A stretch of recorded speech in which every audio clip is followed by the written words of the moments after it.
कार्यक्रम के लिए कीजिए बस थोड़ा सा इंतजार। सुन यार पिंकी, ठीक 3 बजे मॉल पे मिल।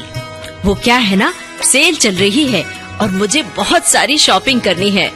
अरे देख यार, तू कोई और टाइम रख लेना। 3 बजे तो मैं कहीं आती जाती नहीं हूँ। कहीं आती जाती नहीं? ऐसा क्या करती है तू 3 बजे? अरे तू इतना नहीं जानती, 3 बजे तो सारी सखियाँ कहीं आती जाती नहीं, क्योंकि वो सुनती हैं सखी सहेली।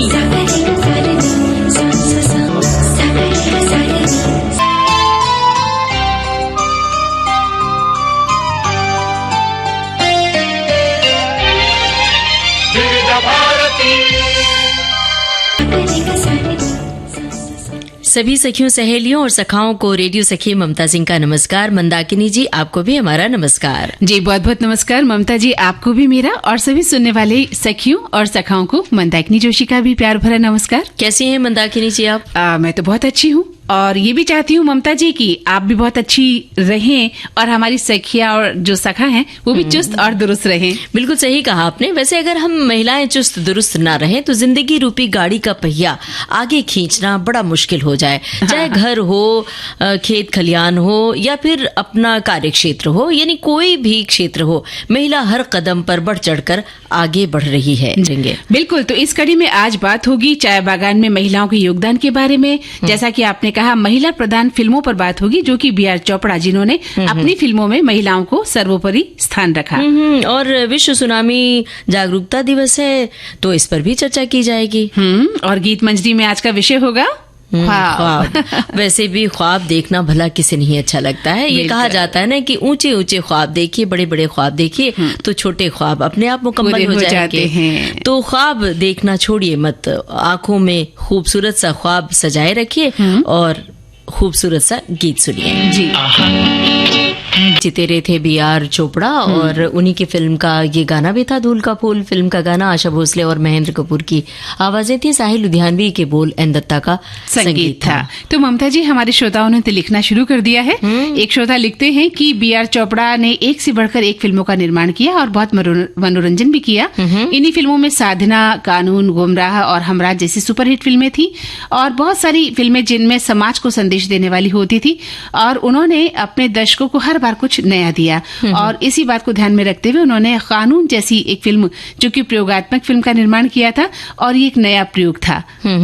बिल्कुल सही इन्होंने लिखा है। एक श्रोता की टिप्पणी आई है, लिखा है कि B.R. चोपड़ा की फिल्मों में हमेशा से कई ज्वलंत मुद्दों को उठाया जाता है, जैसे कि यौन कर्मियों के पुनर्वास और उन्हें वस्तुओं की तरह मानने वाले समाज में उनकी गरिमा बनाए रखने की उनकी खोज से निपटते हुए B.R. चोपड़ा ने एक महिला की कहानी का उपयोग करके उनके दोहरे रवैयों को उजागर किया है। वो झिझक, वो आंतरिक संघर्ष जिससे वो एक ऐसी भूमिका में फिट हो जाती है जिसका उसे कोई अनुभव नहीं है, उसे वैजयंती माला ने कुशलता से अपनाया। एन दत्ता का संगीत और साहिर के गीत इस यात्रा को आकार देने में बड़ी भूमिका निभाते हैं। बिल्कुल सही कह रहे हैं। देखिए, देखा जाए तो ममता जी, जो महिलाएं हैं वो सिर्फ घर के कामों तक अब सीमित नहीं है, बिल्कुल, बल्कि वे रूढ़िवादिता और परंपराओं और पितृसत्तात्मक सोच को तोड़ भी रही हैं। और अपने सालों के इतिहास में देखा जाए तो हमने महिला किरदारों को कई रूप और कई आकार लेते हुए देखा भी तो है। हाँ बिल्कुल, जैसे कि त्याग करने वाली माँ से लेकर मुसीबत में फंसी युवती और वहां से अपनी किस्मत खुद तय करने वाली महिला तक। ये बदलाव धीमा है लेकिन बहुत ही ज्वलंत है, धीमा होते हुए भी बहुत तेज गति से। आज का जो युग है उसमें महिलाएं बाकायदा सिर्फ घुटन और टूटन में नहीं जी रही हैं, बल्कि वो अपनी मुसीबतों का विद्रोह भी कर रही हैं, विरोध भी कर रही हैं, सामना भी कर रही हैं उनका। और अगर स्क्रीन पर बात की जाए तो सशक्त महिलाओं का किरदार भी लगातार बढ़ रहा है। और आज हम जैसे याद कर रहे हैं B.R. चोपड़ा साहब को, उन्होंने कई सफल फिल्में बनाई जिसमें साधना, धूल का फूल, धर्मपुत्र, हमराज, निकाह और तवाइफ जैसी अनेकानेक फिल्में थी जो महिला प्रधान फिल्में थी।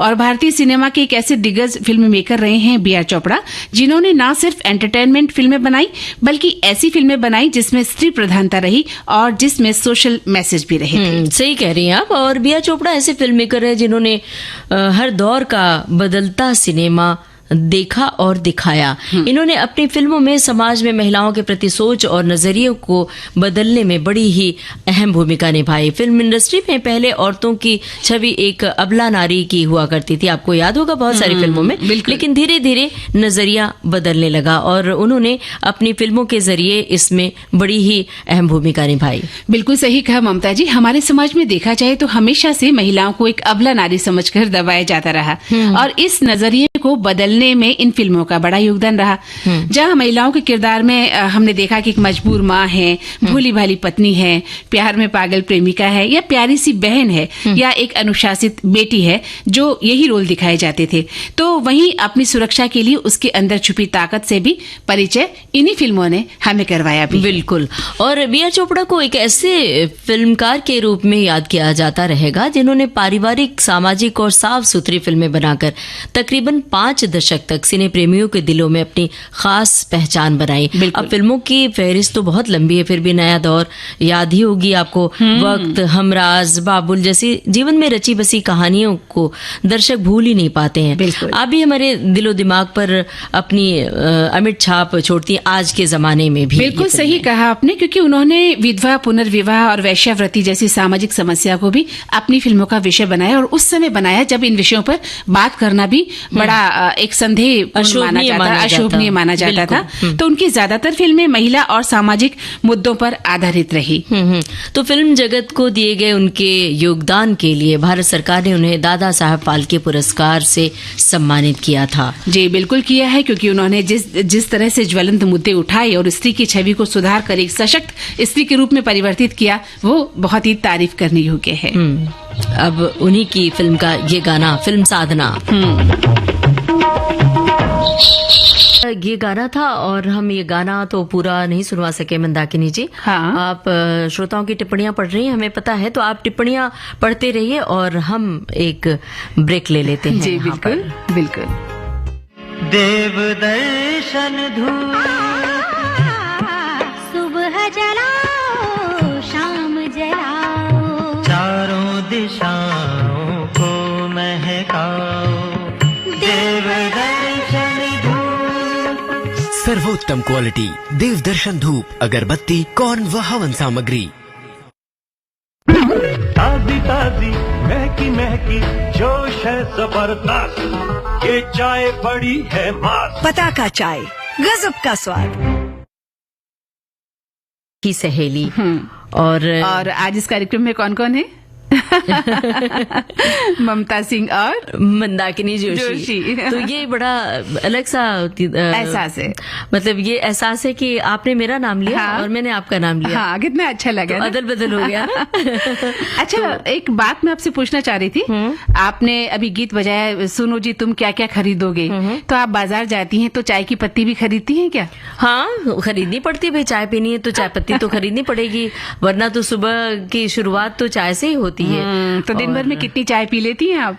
अब ये भाई इस तरह पूछेंगे तो हम कैसे बताएंगे। अगर मान लीजिए हमने कई कप प्याला चाय की बात कह दी तो श्रोता कहेंगे देखो इतनी सारी चाय पीती हैं। हाँ। फिर कभी कभी हम कहते हैं कि ज्यादा चाय पीना नुकसान भी करता है। बिल्कुल। लेकिन जो हरी पत्तियां होती है ना, हाँ। वो हरी पत्तियां तो बड़ी फायदेमंद होती हैं। हाँ, क्यों नहीं होती हैं, अगर हम उसको सही ढंग से पीते हैं। चाय के भी प्रकार हैं, आप किस तरह की चाय पीते हैं। अगर सच कहूँ तो मैं लगभग 4 कप दिन भर में पी लेती हूँ ममता जी। बहुत ही छुप कर ये बात बता रही हूँ, हमारे श्रोता नहीं सुन लिया, श्रोताओं ने सुन भी लिया। और 4 बजे अब हम सब इंतजार करेंगे कि आप हम सबको चाय पिलाएंगे। बिल्कुल, ये बातें सुनने के बाद तो देखिए चाय पीने की तलब है। सच कहूँ तो आपने ये जो बात कही ना कि महिला श्रमिकों की मेहनत से मिल रही है। हाँ। मेरी आंखों के सामने असम का चाय बागान का दृश्य कौन गया है, क्योंकि असम की वादियों में दूर दूर तक चाय बागान फैले होते हैं। हाँ। और वहां पर वो जो टोकरी जैसा कुछ लपेट लेती है महिलाएं। हाँ। और एक एक पत्ती तोड़ तोड़ के उसमें डालती जाती है। तो बड़ी बहुत मेहनत करती है, बहुत मुश्किल काम है। और आपने सही कहा ममता जी कि चाय बागान में जो महिलाओं की जो भूमिका हम बात कर रहे हैं बहुत महत्वपूर्ण है।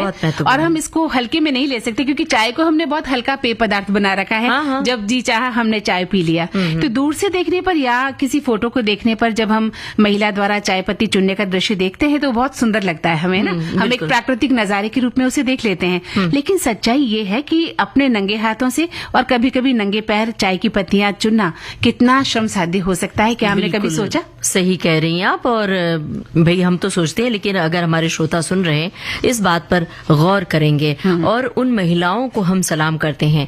चाय की पत्तियों को तोड़ने के काम में ये महिला श्रमिक पूरे पूरे दिन खड़ी भी रहती हैं, चाहे चिलचिलाती धूप हो या फिर बारिश हो। जहां वे चाय की पत्तियां तोड़ती हैं उससे पहले वो अपने घर के जो जरूरी काम होते हैं उसे भी पूरा करके ही आती हैं चाय बागान में।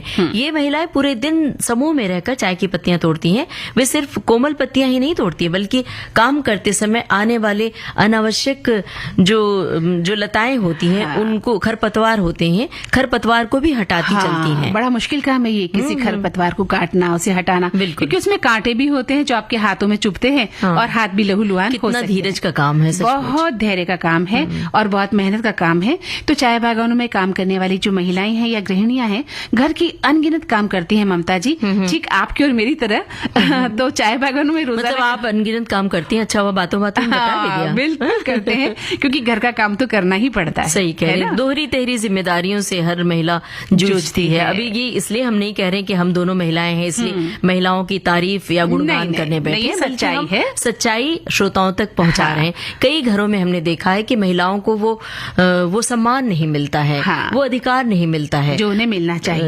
चाहिए, जिसकी वो हकदार है। ऐसे लगता है कि काम करना ही उनकी जिम्मेदारी उनकी नियति में है। या घर की एक बुजुर्ग महिला भी अगर ये सोच लेती है कि उनकी बहू घर आकर घर के सारे काम निपटाएगी तो ये और भी दुर्भाग्यपूर्ण हो जाता है उस महिला के। तो चलिए चाय बागान में फिर से चलते हैं, क्योंकि रोजाना जब ये काम करती है ना ममता जी, तो एक महिला चाय मजदूर को सुबह के सारे काम भी निपटाने होते हैं पहले घर के, और काम से फिर घर लौटने पर वापस से अनगिनत काम उनकी प्रतीक्षा कर रहे सही बात कह रही हैं आप। चाय बागान में वे कमर तोड़ मेहनत करती हैं, जैसे कि रोपण, तोड़ना, चुनना, ग्रेडिंग, स्कफिंग और भंडारण और फिर चाय की पैकिंग। इतने सारे कार्य करती हैं ये महिलाएं। ऐसे में बिना आराम के लगातार काम का बोझ और स्वास्थ्य संबंधी समस्याओं का शिकार भी कई बार वो हो जाती हैं। और ममता जी, इन चाय बागानों में महिलाओं की जो भूमिका है वो कई तरह की होती है। हम तो सिर्फ समझ रहे हैं कि वो चाय की पत्तियां तोड़ती हैं, है ना, लेकिन एक प्रबंधक के रूप में भी यहाँ महिलाएं काम करती हैं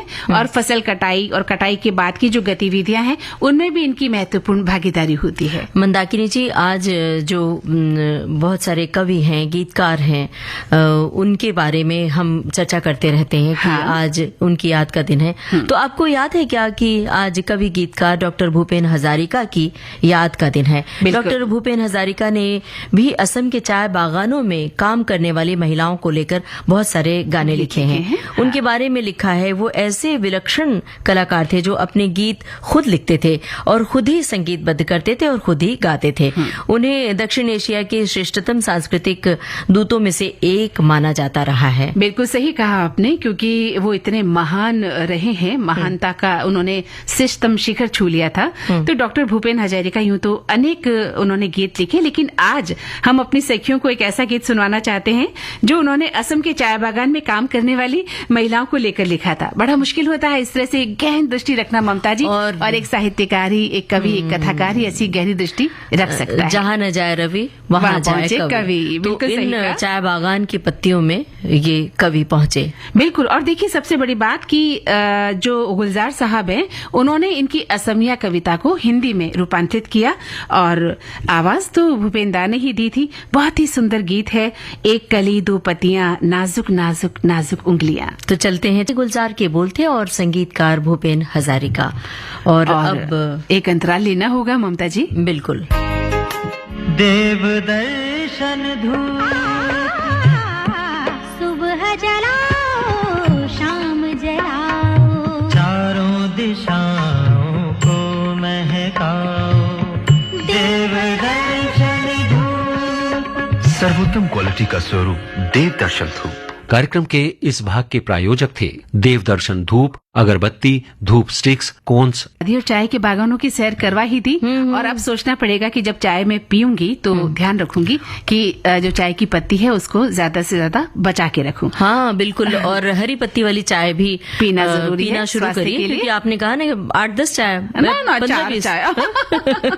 15-20 चाय। मुझे लगा कि 15-20 चाय पीएंगे। 4 कप चाय सिर्फ श्रोताओं, सिर्फ 4 कप चाय पीती हूँ दिन भर। नोट कर लिया 4 कप चाय। तो अभी मुझे याद रखना पड़ेगा कि कि एक तो अभी 4 बजे की चाय हाँ, होगी, एक शाम को। उसकी पहले कब होती है, कौन कौन से उससे टाइम पहले पे? सुबह हम याद- 6 बजे होती है, फिर 10 अच्छा। बजे होती है, नहीं, फिर मेरा 4 बजे। मतलब दफ्तर में कितनी बार पीती है वो दफ्तर में? हमें मतलब है, बाकी घर में कितनी बार पीती है उससे मतलब नहीं है। चलिए, तो देखिए आपने प्रकृति की सैर करवाई है ना, तो लोक संस्कृति से रचा बचा ये गीत था। हाँ। तो आज एक बहुत ही महत्वपूर्ण पर्व भी तो हम मना रहे हैं ना। हाँ बिल्कुल, जब आपने कहा ना चाय बागान की सैर की बात, तो हमें याद आया, हमें दृश्य याद आया कि जब सुबह सुबह सूरज की किरणें हाँ। हरी चाय की पत्तियों पर पड़ती हैं तो कितना मनोरम दृश्य होता है। और जो व्रत की बात कही आपने, उत्सव की, छठ पूजा की बात, तो छठ पूजा भी सूर्य की उपासना के लिए की जाती है और 6 दिन तक इस त्योहार को बाकायदा धूमधाम से मनाया जाता है। बिहार और उत्तर भारत की ओर ये त्योहार बड़े ही धूमधाम से मनाया जाता है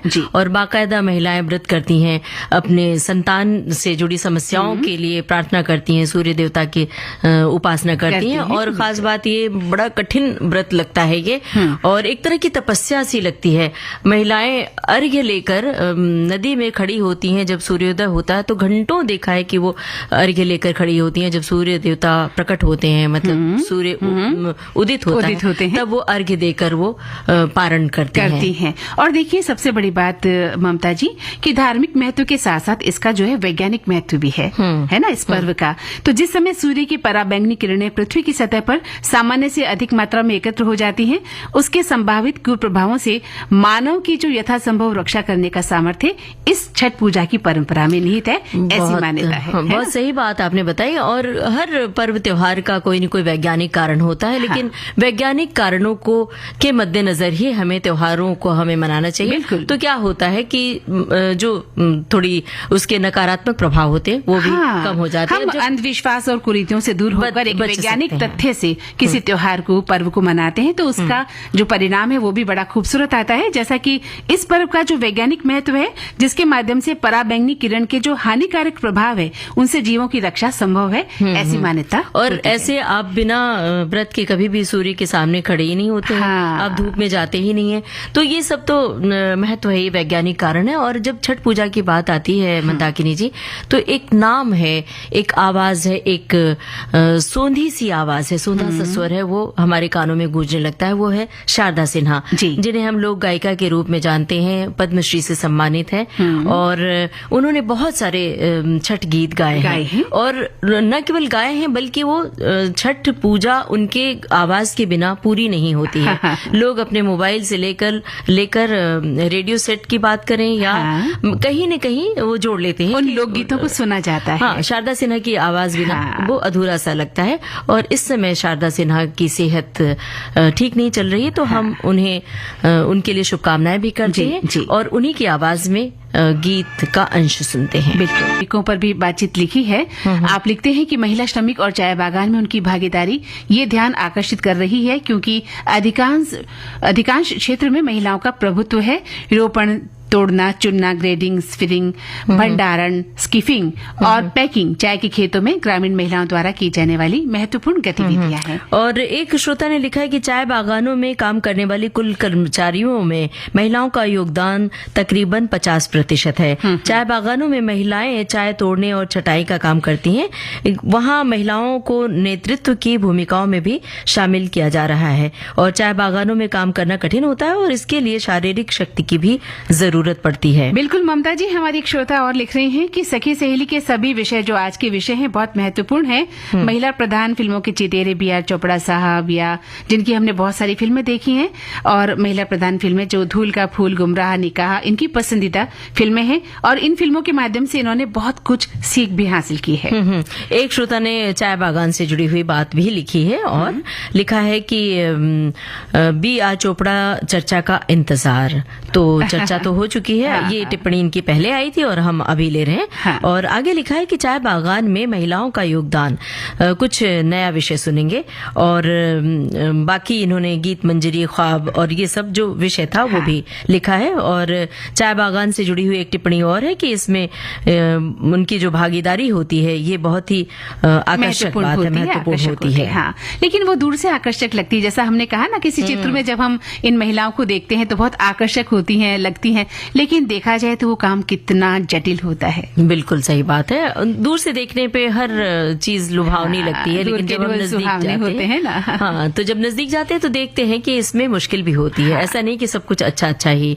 अब आज एक खास दिन है, वो है विश्व सुनामी जागरूकता दिवस, है ना। हाँ। और विश्व सुनामी जागरूकता दिवस आज ही के दिन यानी 5 नवंबर को ही मनाया जाता है, याद किया जाता है। इसका उद्देश्य है सुनामी के खतरों के प्रति जागरूकता को बढ़ाना, सजगता को बढ़ाना। बिल्कुल ममता जी, ये दिन हमें सुनामी जैसी आपदाओं से बचाव की रणनीतियों के महत्व को भी समझाता है और वैश्विक स्तर पर इस दिन को मनाकर हम सुनामी के प्रभावों को कम करने के लिए एकजुटता दिखाते हैं, ताकि लोग इस आपदा के प्रति थोड़ा सजग हो जाएं। बिल्कुल सही कह रही हैं आप। सुनामी के बारे में हम सभी जानते हैं कि सुनामी समुद्र में भूकंप, ज्वालामुखी विस्फोट या भूस्खलन के कारण उत्पन्न होने वाली विशाल लहरें होती हैं। ये लहरें तटीय क्षेत्रों में तीव्रता से पहुंचकर विनाशकारी प्रभाव डालती हैं। हम जानते भी तो हैं कि सुनामी के कारण ही जनहानि और संपत्ति को बहुत बड़ा नुकसान होता है, और हम तो कल्पना से परे है। सुनामी की लहरें जो हमारी कल्पना से परे होती है। जब हम कहीं देखते हैं, हाँ, वीडियोस में, स्क्रीन पर देखते हैं, कांप उठते हैं, रूह कांप जाती है हमारी। जिन्होंने इसको झेला है उनके बारे में तो हम क्या ही कह सकते हैं। तो आज का ये जो दिन है ममता जी, उन लोगों को श्रद्धांजलि देने के लिए ही है जो सुनामी के कारण प्रभावित हुए थे। 2004 की हिंद महासागर सुनामी जो 21वीं सदी की पहली वैश्विक आपदा थी और हाल ही के जो मानव इतिहास में इसे सबसे घातक आपदाओं में से एक माना। बिल्कुल, माना क्या थी ही, ये तो घातक आपदा ही थी। विश्व सुनामी जागरूकता दिवस का उद्देश्य भी यही है कि 2004 के हिंद महासागर सुनामी के सबक से अगली पीढ़ी को सशक्त बनाना। हाँ। और 26 दिसंबर 2004 को हिंद महासागर में जो भूकंप आया था वो बहुत ही विनाशकारी था, और इस घटना को याद दिलाना कि ऐसी घटना घटित हुई थी, इसके लिए आगाह करना, सजग बनाना, सचेत बनाना कि इससे हम दूर रहें। और इस वर्ष जो इसका थीम रखी गई है विश्व सुनामी जागरूकता दिवस की, वो ये है कि अच्छे भविष्य के लिए असमानता से लड़ना है। बहुत ही बेहतर थीम है, ताकि हमारी जो आने वाली पीढ़ी है उनका भविष्य अच्छा और सुरक्षित हो जाए। बहुत सारी टिप्पणियां मंदाकिनी जी आ रही हैं। एक श्रोता ने लिखा है कि सुनामी पानी के नीचे की गड़बड़ी से उत्पन्न विशाल लहरों की एक श्रृंखला है। और एक श्रोता ने लिखा है कि सुनामी भाई ग्लोबल वार्मिंग के चलते समुद्री तूफान को सुनामी कहा जाता है। इससे समुद्र तटवर्ती क्षेत्रों में तूफान की तीव्रता से भारी तबाही हुई है। आगे भी कुछ लिखा है इन्होंने। हाँ, लिख रहे हैं कि ऐसा नहीं कि तूफान पहले नहीं आते रहे। अरे तूफान का तो समुद्र से नाता ही है। इससे ही तो वर्षा ऋतु जैसे मौसमों का प्राकृतिक निर्माण होता है। किंतु ये जब ग्लोबल वार्मिंग के दंश से विद्रूपित होते हैं तब अपने रौद्र रूप के फलस्वरूप तबाही पैदा करते हैं। और ये तबाही आजकल इतना अधिक हो जाती है कि उनके बचाव की पहले से ही तैयारी करनी पड़ती है। तो अगर मौसम विभाग की जानकारी के हिसाब से तटवर्तीय अलर्ट समय पर जारी किए जाते हैं तो हम विनाश से बच भी जाते हैं। तो आज का ये दिवस उसी दिन को, उसी बात को समर्पित है, ताकि तटीय इलाकों में कम से कम क्षति हो सके। बिल्कुल सही बात है। और जगह जगह जब खतरे का अंदेशा होता है तो बोर्ड लगे होते हैं। कई बार ऐसे भी समुद्र तट पर जब लोग जाते हैं, मौज मस्ती के लिए सैलानी जाते हैं, तो वहां पर बोर्ड लगे रहते हैं कि यहाँ पर खतरा है, यहाँ आप इस सीमा से आगे न जाएं। लेकिन लोग उसको तख्ती को नजरअंदाज करते हैं, तो वही वो खतरे से खेलते हैं। तो फिर दुर्घटना का शिकार होते हैं ना। जो घटनाएं हम पढ़ते हैं, देखते हैं कि फला व्यक्ति डूब गया या पानी में चला गया, वो इसी घटना के तहत होता है, इसी लापरवाही के तहत होता है। एक श्रोता लिख रहे हैं कि सुनामी पानी के नीचे की गड़बड़ी से उत्पन्न विशाल लहरों की एक श्रृंखला है जो आमतौर पर समुद्र के नीचे या उसके पास होने वाले भूकंपों से जुड़ी होती है। ज्वालामुखी विस्फोट और तटीय चट्टान गिरने से भी सुनामी उत्पन्न हो सकती है, जैसे कि समुद्र से टकराने वाला कोई बड़ा क्षुद्र ग्रह और वे समुद्र तल की ऊर्ध्वाधर गति से उत्पन्न होते होते हैं, जिसके कारण भारी मात्रा में पानी का विस्थापन होता है। और देखिए मंदाकिनी जी, ये तो सुनामी के बारे में हमारे श्रोताओं की टिप्पणियां थी। एक श्रोता ने, जब हम चाय बागान की बात कर रहे थे, तो उस पर भी एक श्रोता ने लिखा है कि हिमाचल प्रदेश का कांगड़ा जिला, जो राज्य के अधिकांश चाय बागानों का घर है, ग्रामीण महिलाओं की सामाजिक आर्थिक स्थिति पर चाय खेती क्षेत्र के प्रभाव पर एक अध्ययन का केंद्र बिंदु रहा है। प्रासंगिक डेटा एकत्र करने के लिए एक साक्षात्कार अनुसूची का उपयोग किया गया है, जिसे तब उपयुक्त विश्लेषणात्मक तकनीकों का उपयोग करके सारणीबद्ध विश्लेषण किया गया। हाँ, तो इस जानकारी के लिए इनका हम खास तौर से शुक्रिया अदा कर रहे हैं कि बहुत अच्छी जानकारी। और एक बात और यहाँ पर कहते चलें कि ऐसी आपके प्रदेश में ऐसी कोई अलग से जानकारी आपको हासिल होती है, तो आप विविध भारती के फेसबुक पेज पर जाकर टिप्पणी किया करिए, ताकि हमारे अन्य श्रोताओं को भी आपके राज्य के बारे में पता चल सके। जी, और अब समय क्या है देखिए ना ममता जी। देख रही हूँ, आप तो देख ही रही हैं, मैं भी देख रही हूँ। आज गीत मंजरी का समय आ गया है, और गीत मंजरी में आज हम क्या देखेंगे? ख्वाब। तो चलिए ख्वाब देखें। बिल्कुल देखते हैं। ख्वाब सिर्फ वो नहीं है जिसे हम नींद के हालात में देख लेते हैं, उससे गुजर जाते हैं, बल्कि जागते हुए भी हम जिंदगी का एक बड़ा हिस्सा रंग बिरंगे ख्वाबों में गुजारते हैं। आंखें खुली तो जाग उठी हसरतें तमाम, उसको भी खो दिया जिसे पाया था ख्वाब में। क्या बात है, क्या बात है। तो अब ख्वाब की बात चली है, तो ख्वाब वाला गाना भी तो सुनना है। बिल्कुल, मंजरी में हम बात कर रहे हैं हमारे ख्वाबों पर, है ना। तो जिंदगी दर्द है या ख्वाब, सोचता है मन कभी कभी, फिर एहसास होता है हर लम्हे में एक ही जिंदगी अलग अलग होती है। हम बस लम्हों को जीते हैं, वे कभी ख्वाब के होते हैं और कभी हकीकत के। तो ऐसा भी कभी हो मैं जिसे ख्वाब में देखूं, ऐसा भी कभी हो मैं जिसे ख्वाब में देखूं, जागूं तो वही ख्वाब की ताबीर बन जाए। ख्वाहिशें हैं कि अब भी ख्वाब बुनती हैं, ख्वाब है कि आज भी परवाज करते हैं। क्या बात है। वो जो मुमकिन न हो मुमकिन ये बना देता है, वो जो मुमकिन न हो मुमकिन ये बना देता है, ख्वाब दरिया के किनारों को मिला देता है। क्या बात है। जरूरी नहीं जिंदगी में हर चीज पाली जाए, जरूरी नहीं जिंदगी में हर चीज पाली जाए, कुछ चीजें अधूरी अच्छी लगती हैं। जिसे मिल जाए सब कुछ उसे तो जन्नत भी अच्छी नहीं लगती। ख्वाब सा था साथ तुम में, क्या झूठ और क्या सच, ये बात तो मुकेश जी ने कही थी है। सब कुछ सच लगता है। मुकेश जी की आवाज थी, सलील चौधरी का संगीत था, और ऐसा लगता है कि ख्वाब कभी टूटे ही ना। जी बिल्कुल, फिल्म का नाम था जागते रहो। तो अब हमें भी जागना होगा और घड़ी की तरफ देखना होगा। बिल्कुल, हम घड़ी की ओर देख रहे हैं। तो अब श्रोताओं से लेते हैं इजाजत। आप सभी को ममता सिंह और मंदाकिनी जोशी का नमस्कार।